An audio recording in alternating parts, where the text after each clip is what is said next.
On Star Students today, we are speaking to Peter, who is going to tell us about the Pomodoro Technique, a system to help manage your time. It was invented by an Italian man called Francesco Cirillo in the 1980s. Now, he called it the Pomodoro Technique after a tomato-shaped timer that his mother used to use when she was cooking. Pomodoro is Italian for tomato, and this tomato has helped Peter become an A-grade student. So, Peter, welcome to the studio. Thanks.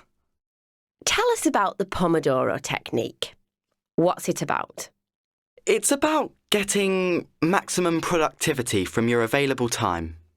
I use it for studying, but professionals use it at work. Is it difficult to follow? No, it's actually very simple.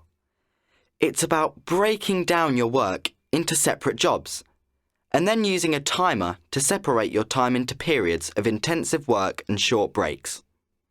OK, well, that sounds sensible. So how do you start? First of all, you should think about the task you need to complete. For example, writing an essay for homework. You need to think about all the stages of the task and write a clear to-do list on a piece of paper. When you are ready to start, you set the timer to 25 minutes and you start working on the first item on the list. OK, but what happens when the timer goes off? When the timer goes off, you must take a short break of between 3 to 5 minutes. One 25-minute session is one Pomodoro. So, when you have completed this, you deserve a short break. You should try to move about a bit during the break. Then, set the timer for another 25 minutes and keep working. At the end of the next Pomodoro, you have another short break. As you complete the items on the to-do list, you should tick them off to give you a feeling of satisfaction that you're getting the job done. OK, I get it. Can you use any timer? Most people have timers on their phones these days. Could you use that? You could, but the danger is that then you can check messages on your phone or you start looking at apps. I use my dad's kitchen timer and I make sure I switch off my phone when I'm studying.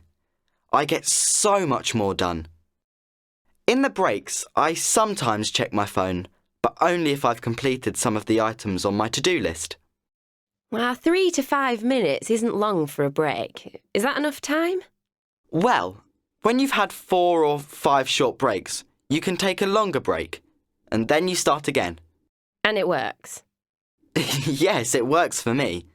It stops me wasting time. My work is much more effective when I use the timer. It's like short, intense periods of work. I actually get my homework done a lot quicker now, which leaves me more free time. So, for me, it works really well. Well, I think I'll give it a try. Thanks so much for coming in, Peter. You're welcome. Thanks for inviting me.